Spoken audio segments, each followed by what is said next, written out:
क्यों पड़ते हैं श्री जगन्नाथ भगवान प्रत्येक वर्ष बीमार? उड़ीसा प्रांत में जगन्नाथपुरी में एक भक्त रहते थे। श्री माधव दास जी अकेले रहते थे। कोई संसार से इनका लेना देना नहीं। अकेले बैठे बैठे भजन किया करते थे। नित्य प्रति श्री जगन्नाथ प्रभु का दर्शन करते थे और उन्हीं को अपना सखा मानते थे। प्रभु के साथ खेलते थे। प्रभु इनके साथ अनेक लीलाएं किया करते थे। प्रभु इनको चोरी करना भी सिखाते थे। भक्त माधव दास जी अपनी मस्ती में मग्न रहते थे।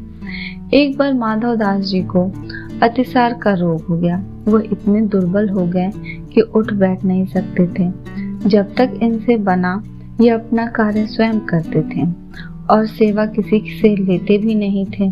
कोई कहे महाराज जी हम कर दें आपकी सेवा, तो कहते नहीं, मेरे तो एक जगन्नाथ ही हैं, वही मेरी रक्षा करेंगे। ऐसी दशा में जब उनका रोग बढ़ गया, वो उठने बैठने में भी असमर्थ हो गए। तब श्री जगन्नाथ जी स्वयं सेवक बनकर उनके घर पहुंचे और माधव दास जी से कहा कि हम आपकी सेवा कर दें। भक्तों के लिए आपने क्या क्या नहीं किया। क्योंकि उनका रोग इतना बढ़ गया था कि उन्हें पता भी नहीं चलता था कि कब मल मूत्र त्याग देते थे। वस्त्र गंदे हो जाते थे।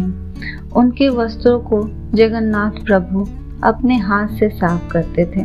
उनके पूरे शरीर को साफ करते थे, उनको स्वच्छ करते थे। कोई अपना भी इतनी सेवा नहीं कर सके जितनी जगन्नाथ प्रभु ने भक्त माधव दास की करी है। जब माधव दास जी को होश आया तब उन्होंने तुरंत पहचान लिया कि यह तो मेरे प्रभु ही हैं। एक दिन श्री माधव दास जी ने पूछ लिया प्रभु से, प्रभु आप तो त्रिभुवन के मालिक हो, स्वामी हो, आप मेरी सेवा कर रहे हो। आप चाहते तो मेरा ये रोग भी तो दूर कर सकते थे। रोग दूर कर देते तो ये सब करना ही नहीं पड़ता। ठाकुर जी ने कहा, देखो माधव, मुझसे भक्तों का कष्ट नहीं सहा जाता। इसी कारण तुम्हारी सेवा मैंने की। जो प्रारब्ध होते हैं उसे तो भोगना ही पड़ता है। अगर उसको काटोगे तो इस जन्म में नहीं, पर उसको भोगने के लिए फिर तुम्हें अगला जन्म लेना पड़ेगा। और मैं नहीं चाहता कि मेरे भक्त को जरा से प्रारब्ध के कारण अगला जन्म लेना पड़े। कर्म का फल तो सबको भोगना पड़ता है, इसीलिए बस उसे भुगतने में मैंने तुम्हारा साथ दिया। 15 दिन का और कष्ट बचा है, इसे मैं ले लेता हूँ।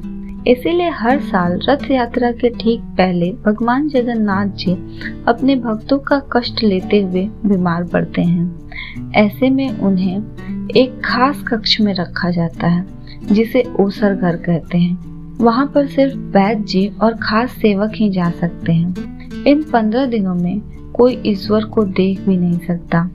मंदिर के पट भी बंद रहते हैं। अगर आपकी भक्ति भी सच्ची है तो सच मानिए, आपके सारे कष्ट भी भगवान इसी तरह ले लेते हैं और उन कष्टों को आसान करने में आपकी मदद करते हैं।